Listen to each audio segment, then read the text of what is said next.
पाकीज़ा किसकी सोच है, पाकीज़ा किसकी सोच है, कुरान की तरह मिलता है कौन मौत से, उस्मान की तरह रखा है किसके सर पे हयादारियों का ताज, आंखें हैं किसकी अर्श के मेहमान की तरह, किस हाथ को नबी ने कहा है गनी कहा, बैअत है किसकी बैअते उस्मान की तरह, बैअत है किसकी बैअते उस्मान की तरह। लेकर के वापस जाना होगा, कुछ नहीं होगा, लेकिन अल्लाह का शुक्र है महसूस हो रहा है कि अभी जलसा शुरू हो रहा है। ध्यान से सुनिएगा। हजरत उस्मान ने ख्वाब देखा, अल्लाह के रसूल को देखा। कहा उस्मान क्या हुआ, क्यों परेशान हो? कहा या रसूल अल्लाह आपकी उम्मत ने सताया है, कई दिन से पानी बंद है, पानी पीने नहीं दे रही, उस कुएं से जिसको मैंने खरीद करके मुसलमानों को दिया, उस कुएं से ये मुसलमान मुझको पानी पीने के लिए नहीं दे रहे। या रसूल अल्लाह जिस मस्जिद के अंदर मैंने जमीन दिया, खरीद करके जमीन दी, उस मस्जिद में आपकी उम्मत हमें नमाज पढ़ने के लिए नहीं दे रही है। या रसूल अल्लाह घर से बाहर निकलने नहीं दे रही है। अल्लाह के रसूल ने कहा उस्मान घबराओ नहीं, रोजे की नीयत आज कर लो, इफ्तार मेरे पास आकर के करना। हजरत उस्मान से कहा कि हुजूर आपके ऊपर जानलेवा हमला होने वाला है, आप मक्का चले जाइए, मदीना छोड़ दीजिए, आप मुल्क शाम चले जाइए, मदीना छोड़ दीजिए, आप अपने दुश्मन से मुकाबला कीजिए। जानते हजरत उस्मान ने क्या जवाब दिया? अल्लाह बनाए तो ऐसा आशिक बनाए, मोहब्बत दे तो ऐसी मोहब्बत अता फरमाए। क्या कहा कि मैं मुकाबला नहीं कर सकता, मैं अगर नबी की उम्मत से मुकाबला करूंगा तो मेरी जान बचेगी, नबी की उम्मत का खून बहेगा, ये मुझको गवारा नहीं है। मैं जान दे सकता हूं, नबी की उम्मत का खून नहीं बहा सकता। कहा हुजूर मक्का चले जाइए। कहा मक्का जाऊंगा, ये मेरे पीछे मक्का चले जाएंगे, जिस तरह ये मदीने में मदीने की तौहीन कर रहे, मक्के की तौहीन करेंगे। मुझे अल्लाह के घर की तौहीन गवारा नहीं है, मुझे अपनी तौहीन गवारा, अल्लाह के घर की तौहीन गवारा नहीं। कहा कि मदीना छोड़ दीजिए, मुल्क शाम चले जाइए। कहा ये हरगिज़ नहीं हो सकता, जान तो दे सकता हूं, नबी के शहर को छोड़ नहीं सकता। हाथ उठा करके वादा कीजिए कि सबसे पहला काम हज उम्रा करेंगे अगर अल्लाह ने इस लायक बनाया। हाथ उठाइए इंशाअल्लाह। नबी की जियारत करेंगे, हाथ उठाइए इंशाअल्लाह। आज मोहब्बत का दावा होगा, कल क़यामत में सुन्नत पर खड़े होंगे, हाथ उठाइए इंशाअल्लाह। पाकीज़ा किसकी सोच है, पाकीज़ा किसकी सोच है, कुरान की तरह मिलता है कौन मौत से, उस्मान की तरह रखा है किसके सर पे हयादारियों का ताज, आंखें हैं किसकी अर्श के मेहमान की तरह, किस हाथ को नबी ने कहा है गनी कहा, बैअत है किसकी बैअते उस्मान की तरह, बैअत है किसकी बैअते उस्मान की तरह। हजरत इमाम हुसैन पर आइए, 3 पैगाम आपकी खिदमत में आ रहा है, जल्दी से निकल जाएगा। तालीमी बेदारी कॉन्फ्रेंस है, उसके हवाले से सिर्फ 1 पैगाम आएगा। अली और फातिमा के हवाले से आखिरी पैगाम आएगा।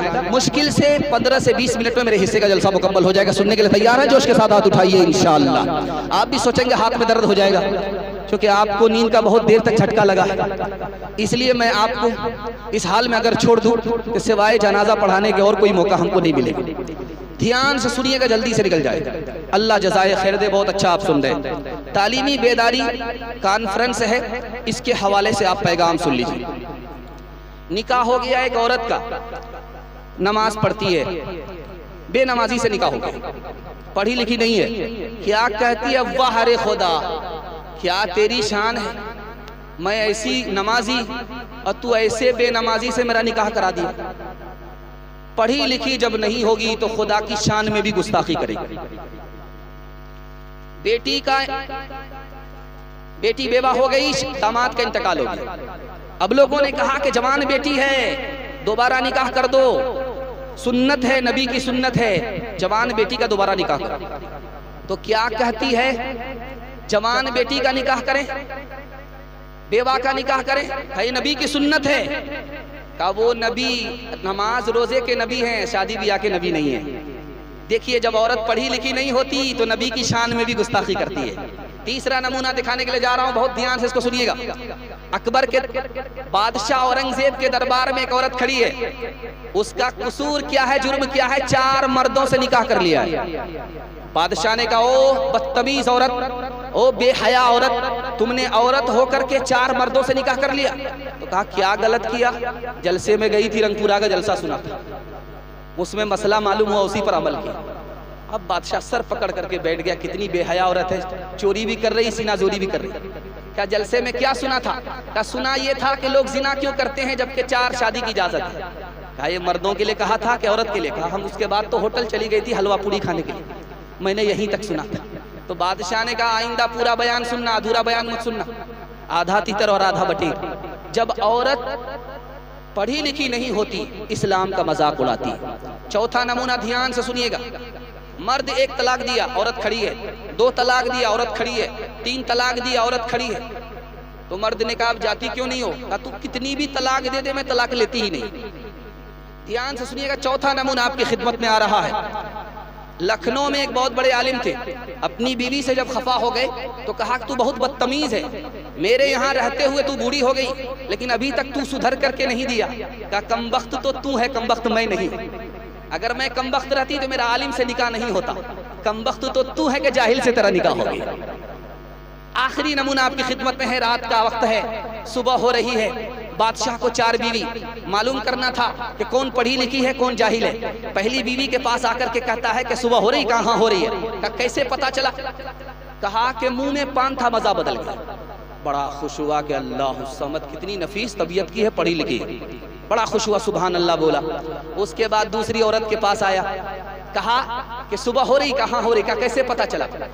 कहा कि नाक में जो नथ थी वो ठंडी पड़ गई, इससे पता चला सुबह हो रही। माशाल्लाह, बड़ा खुश हुआ। तीसरी बीवी के पास गया, सुबह हो रही, कहाँ हो रही? का कैसे पता चला? का लालटेन की जो रोशनी थी वो धीमी पड़ गई, इससे पता चला सुबह हो रही है। बड़ा खुश हुआ।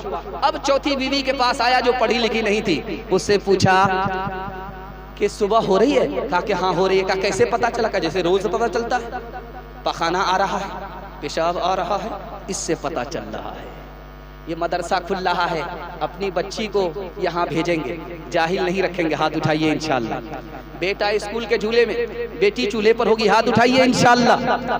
तालीम औरतों को भी देनी जरूर है, देनी जरूर है। लड़की जो बेपढ़ी हो तो वो बेशूर है, बेशूर है। उसने मुआशरत में सरासर फुतूर है, और इसमें वालिदैन का बेशक कसूर है, बेशक कसूर है। आखिरी पैगाम हजरत अली और फातिमा के हवाले से सुना रहा हूँ, उसके बाद इमाम हुसैन तक जाऊंगा, क्योंकि आप इसको सुनते सुनते इतने पक चुके हैं भी, हम आपको पकाना नहीं चाह रहे, वरना हम मुकदमा हार जाएंगे। सुनने के लिए तैयार हैं? दोनों हाथ उठा दीजिए इंशाअल्लाह। सब काम पहले होगा, निकाह बाद में करेंगे, हाथ उठाइए इंशाअल्लाह। खैर अभी भी उठा रहे। खैर हम तो 12 बज जाने के बाद आए हैं, ध्यान से सुनिएगा, जल्दी से निकल जाएगा।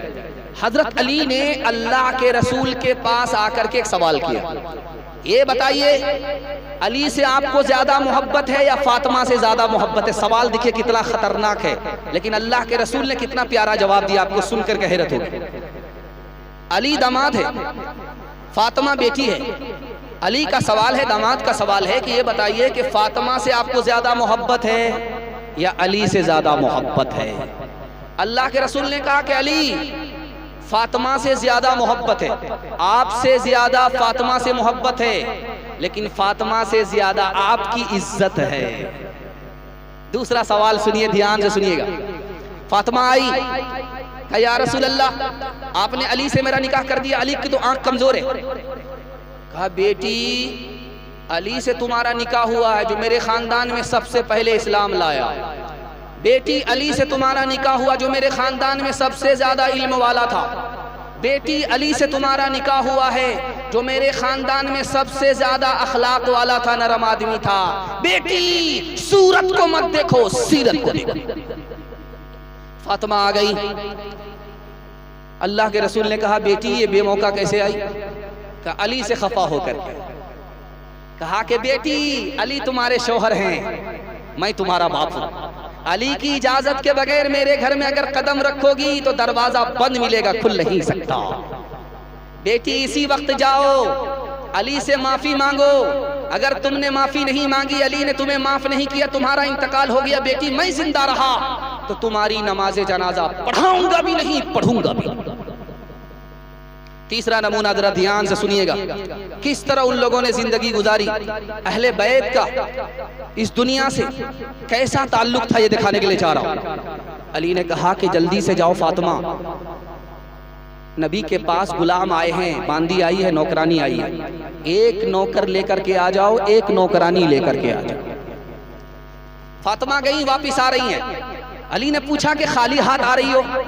कहा दुनिया लेने के लिए गई थी और अल्लाह के रसूल ने आखिरत दे दी, तस्बीह फातिमा दे दी, मैं उसको लेकर के आ रही हूँ। तो देखिए दामाद कितना बड़ा दीनदार था। उसने कहा मुबारक हो, इससे बढ़कर के तुम्हारा कोई दिन अच्छा हो ही नहीं सकता। सोने की अंगूठी शौहर को शौक हुआ, अली को शौक हुआ, सोने की अंगूठी फातिमा के हाथ में पहना दिया, उंगली में पहना दिया। अल्लाह के रसूल ने देखा, कहा फातिमा ये सोने की अंगूठी पहन करके तुम दुनिया से ये कहलवाना चाहती हो कि नबी की बेटी की उंगली में आग जहन्नम की है? इतना सुनना था कि फातिमा ने उस अंगूठी को खोला, बेच दिया। फातिमा के पास पैसा आया तो शौक हुआ, अपने बेटे को चांदी का कंगन पहना देते। हसन के हाथ में चांदी का कंगन, हुसैन के हाथ में चांदी का कंगन। अल्लाह के रसूल ने देखा, कहा फातिमा ये क्या है? इतना बोल करके चले गए। फातिमा को समझ में आ गया मेरे वालिद को ये पसंद नहीं है कि नवासे के हाथ में दुनिया हो, चांदी का कंगन हो। फौरन कंगन को उतारा, सदका कर दिया। वो बच्चे रोते हुए नबी की खिदमत में आए तो अल्लाह के रसूल ने कहा मैं चाहता हूँ कि मेरा नवासा है, दुनिया की ज़ेबो ज़ीनत से ये दूर रहे। ये दुनिया उसके लिए है जिसके लिए वो दुनिया नहीं, ये दौलत उसके लिए है जिसके लिए वो दौलत। आपको सुन करके हैरत होगी, नबी की बेटी है, शहंशाह कौनैन की बेटी है, लेकिन गरीबी का ये हाल है कि दुपट्टा जो ओढ़े हुए है तो सर अगर ढांकती है तो पैर खुल जाता है, अगर पैर ढांकती है तो सर खुल जाता है। लेकिन सब्र किया है मुसीबत पर, शुक्र किया है नेमत के ऊपर। हाथ उठा करके वादा कीजिए अपनी बेटी को